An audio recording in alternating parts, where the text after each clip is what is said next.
Issue మీద ఉంది. మరి ఇక్కడ ఓట్లు రిగ్గింగ్ జరిగాయా లేదా అనేది చూసే పరిస్థితి ఎవరికి లేదు. మరి ఆ టైంలో ఏమైనా రిగ్గింగ్ ఎక్కువ శాతం జరిగే స్కోప్ కూడా ఉంది. సో ఇప్పుడు వచ్చిన ఎగ్జిట్ పోల్స్ అన్నీ కూడా 6 గంటల వరకు వాళ్ళు చూసింది. మరి 7 గంటల వరకు పోలింగ్ జరిగిందన్న అనుమానాలు వస్తూ ఉన్నాయి. మరి 7 గంటల వరకు పోలింగ్ జరిగితే మరి ఎగ్జిట్ పోల్స్ అంత తొందరగా మీకు ఎట్లా వచ్చినాయి? అది కూడా కాంగ్రెస్కి సపోర్ట్గా. దీనికి ఖచ్చితంగా జవాబు చెప్పాల్సి ఉంది. సో ఇక్కడ ఓటైన వారి నుంచి డబ్బు వసూలు చేసి కాలనీల్లో పనులకు వాడాలనే యోచన అంట.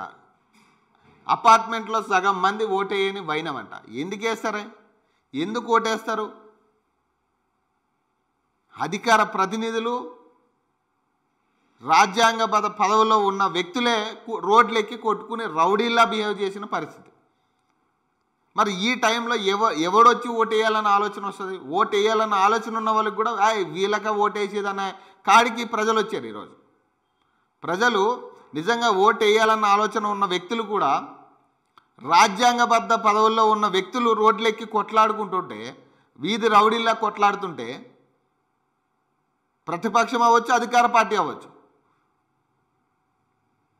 మీరు రోడ్లెక్కి ఇష్టాచారం మీరు మాటలు మాట్లాడుకుంటుంటూ బూతులు తిట్టుకుంటూ అధికార పార్టీలేమో మహిళలను తిడుతూ ఉంటారు.